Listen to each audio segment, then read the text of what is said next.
लोग अपने घरों की छत पर खड़े होकर ईद के चांद का इंतजार कर रहे थे कि जैसे ही चांद नजर आए वो ईद की तैयारियां शुरू करें। और आखिरकार लोगों का इंतजार खत्म हुआ और चांद नजर आ गया। अबू जान मुबारक को ईद का चांद नजर आ गया है। इस बार कुर्बानी में कौन सा जानवर ज़िबा करने का इरादा है आपका? बेटा इरादा तो अच्छे बड़े जानवर को ज़िबा करने का ही है, लेकिन मैं सोच रहा हूँ इस बार ईद अपने भाई के घर जाकर करें। तुम्हारा क्या इरादा है बेटा?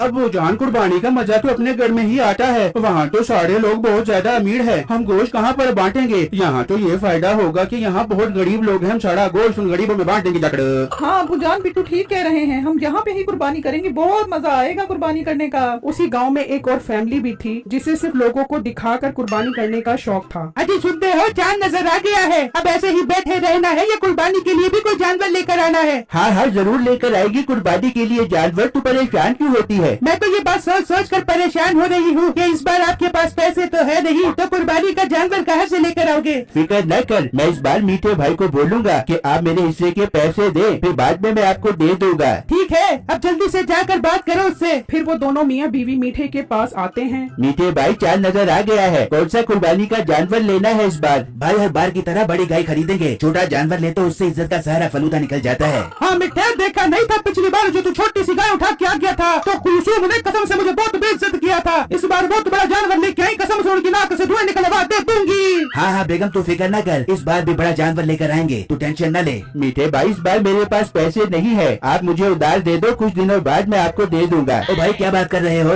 मैं तो सोच रहा था इस बार मैं तुम्हारे से पैसे लूंगा कुर्बानी के, और तुम उल्टा मुझे से मांगने लग गए हो। मीठे भाई मजबूरी है, अब क्या करे, कुर्बानी भी तो जरूरी है, वरना पूरे खानदान में नाक कट जाएगी। नाक कट जाएगी तो क्या तुझे पैसे उधार दे दे बे? तू अपनी जमीन बेच दे, कुर्बानी के लिए बंदे को पता नहीं क्या क्या कुर्बानियाँ देनी पड़ती है। हाँ भाई नसीबत ठीक कह रही है, तू अपनी जमीन बेच दे, जमीन तो दोबारा बन जाएगी, एक बार नाक कट जाए तो फिर इज्जत वापस नहीं आएगी। ठीक है भाई, इसका मसला भी हल कर लेंगे, पहले मंडी चलते हैं, जाकर जानवरों के रेट देख कर आते हैं। फिर वो दोनों मंडी के लिए निकल जाते हैं तो वहाँ एक बहुत बड़ी गाय खड़ी होती है। क्या कमाल की गाय है, कसम से इसकी कुर्बानी करेंगे तो हर तरफ गोश्त ही गोश्त बिखर जाएगा। हाँ भाई तुम बिल्कुल ठीक कह रहे हो, जब पूरे खानदान वाले ये गाय देखेंगे तो उनकी आंखें खुली की खुली रह जाएंगी। भाई क्या मांग रहे हो इस गाय का? भाई साहब 10 लाख रुपए का है ये बेड़ा। भाई माना कि बेड़ा बहुत बड़ा है, लेकिन इसका रेट मुनासिब करो, हम इसका सौदा बना लेते हैं। भाई 10 लाख रुपए से 1 रुपया भी कम नहीं है, इस पर बहुत खर्चा आ गया है, दूध मक्खन मलाइयाँ खिलाकर बड़ा किया है मैंने इसको, 10 लाख रुपए फाइनल है। ठीक है, हम घर जाकर मशवरा करके तुम्हें बताते हैं। ये कहकर वो दोनों वहाँ से चले जाते हैं और घर आकर मशवरा करते हैं। भाई देख ले, बहुत बड़ा बेड़ा था, जब वो बेड़ा हमारे घर आएगा तो सोच, हमारी कुर्बानी के चर्चे पूरे गांव और शहर में फैल जाएंगे और खबरों वाले भी हमारे घर आ जाएंगे और हम बैठे बैठे घर पर मशहूर होकर टीवी में आ जाएंगे। भाई टीवी तक तो बाद में पहुँचेंगे, जितनी इसकी कीमत है मुझे तो लग रहा है टीवी न हो जाए हमें। डरता रहेगा तो फिर कुर्बानी नहीं कर पाएगा और अपनी इज्जत सारी खाक में भी ले जा बेगी। मेरी बात मान, अपनी जमीन बेच दे, मैं बाद में तुझे अपने सोने का हार बेच के जमीन दिलवा दे दूंगी। अच्छा मैं राजी हूँ जमीन बेचने के लिए, हम कल ही वो गाय खरीद आएंगे। वहाँ बिट्टू की बहन खुशी खुशी बिट्टू के पास आती है। बिट्टू भाई अब आ रही है, आप उनके साथ जाकर कुर्बानी की गाय ले आए। हाँ तुम बेफिक्र हो जाओ, बाबा जैसे ही आते हैं हम फौरन गाय लेने चले जाएंगे। चलो बिट्टू बेटा मंडी चलते हैं गाय खरीदने के लिए। जी अब्बू जान ठीक है, पर अब्बू जान इस बैग के अंदर क्या है? बेटा इस बैग में 10 लाख रुपए हैं, अगर हमें कोई अच्छे जानवर पसंद आ गए तो 2-3 जानवर ही खरीद लेंगे। जी ठीक है अब्बू जान, मतलब इस बार हम बहुत सारे जानवरों की कुर्बानियाँ करेंगे अपने घर के ऊपर। भाई बहुत खुशी हो रही है मुझे, मैं तो उन भेड़ों को खूब चारा खिलाऊंगी। फिर बिट्टू और उसका बाप मंडी के लिए निकल जाते हैं और जब वो मंडी में आते हैं तो उनकी नजर उसी गाय पर पड़ती है। वो गाय इतनी खूबसूरत थी कि उनसे उसकी कीमत पूछे बगैर नहीं रहा जाता। भाई साहब ये बेड़ा कितने रुपए का दे रहे हो? भाई जान सिर्फ 10 लाख रुपए का है ये बेड़ा। क्या 10 लाख रुपए? अब्बू जान किसी और जगह चलते हैं, ये बेड़ा हम नहीं खरीद सकते। बेटा तुम सब्र करो। हाँ भाई कोई कमी बेशी है इस बेड़े में, या 10 लाख रुपए की माला जप ली है तुमने? भाई जान चीज तो देखो कितनी खूबसूरत है, कुर्बानी कर रहे हो तो पैसे क्यों देख रहे हो? और इस बेड़े पर जितना खर्चा आ गया है मुझे तो लग रहा है 10 लाख रुपए में भी ये मुझे बारे में नहीं है। ठीक है बिट्टू इसकी रस्सी खोलो। भाई अब ये बेड़ा हमारा हो गया है। अब्बू जान ये अब क्या कह रहे हैं? बिट्टू तुम चुप करो, तुम्हें मैं घर जाकर समझाता हूँ। फिर वो उसे पैसे देकर वो गाय खरीद लेते हैं और घर आ जाते हैं। हाय मैं मर गई, इतनी खूबसूरत गाय, मैं अभी अपने दोस्तों को फोन करके बुलाती हूँ। देखो बिट्टू हमने 2-3 जानवर खरीदने थे ना, तो ये भेड़ा उन 2-3 जानवर के बराबर है, इसीलिए मैंने खरीद लिया।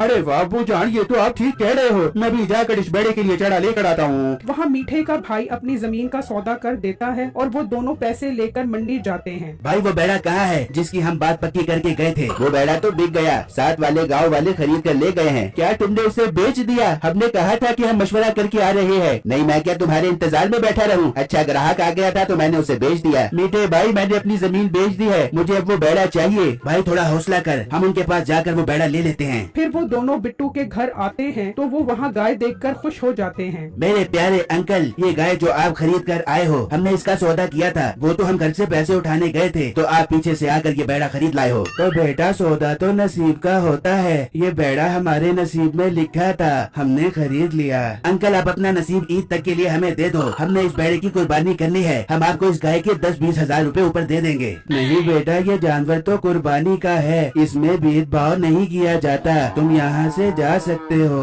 ये सुनकर उन्हें बहुत गुस्सा आता है और वो वहाँ से चले जाते हैं तो बिट्टू का बाप कहता है, बिट्टू बेटा मुझे इन दोनों की नीयत ठीक नहीं लग रही, तुम कोशिश करो रात इस भेड़े के पास ही रहो। ठीक है अब्बू जान, आप बेफिक्र हो जाएं, मैं रात को इस भेड़े के पास ही रहूंगा। फिर वो दोनों भाई प्लान बनाते हैं। भाई अगर घी सीधी उंगली से ना निकले तो फिर उंगली टेढ़ी करनी पड़ती है। क्या मतलब? मतलब ये कि हमें आज रात को ही वो भेड़ा वहाँ से लेकर आना पड़ेगा। इस तरह हमारे 10 लाख रुपए भी बच जाएंगे और कुर्बानी भी हो जाएगी। ठीक है भाई, मुझे तो बस उस गाय से मतलब है। फिर जब रात होती है तो वो दोनों वहाँ आते हैं तो उस वक्त बिट्टू गाय के पास बैठा होता है। वो दोनों वहीं खड़े होकर इंतजार करते हैं तो कुछ देर बाद बिट्टू की आंख लग जाती है और वो दोनों उस गाय को खोलकर ले जाते हैं। फिर जब सुबह होती है, बिट्टू गाय कहाँ है? अब्बू जान रात को वो भेड़ा यहीं पर था, ये हमारा भेड़ा कहाँ चला गया है? बिट्टू तुम्हारी गफलत की वजह से वो गाय चोरी कर गए हैं। अब्बू जान मुझे माफ कर दे, मुझसे गलती हो गई। अब हम अपनी गाय वापस कैसे लेकर आएंगे? फिर अचानक बिट्टू की नजर जमीन पर गाय के कदमों के निशान पर पड़ती है। अब्बू जान ये तो हमारी गाय के पाँव के निशान हैं। अगर हम इस निशान का पीछा करें तो हम गाय तक पहुंच सकते हैं। फिर वो उनके कदमों का पीछा करते करते मीठे के घर पहुंच जाते हैं तो वहाँ उनकी गाय खड़ी होती है। वो वहीं पर पुलिस को बुला लेते हैं और मीठे और उसके भाई को पकड़वा देते हैं और गाय वापस घर ले आते हैं। इस तरह उनकी कुर्बानी की गाय भी बच जाती है और मीठे और उसके भाई को भी सजा मिल जाती है। मेरी वीडियो को लाइक और मेरे चैनल को सब्सक्राइब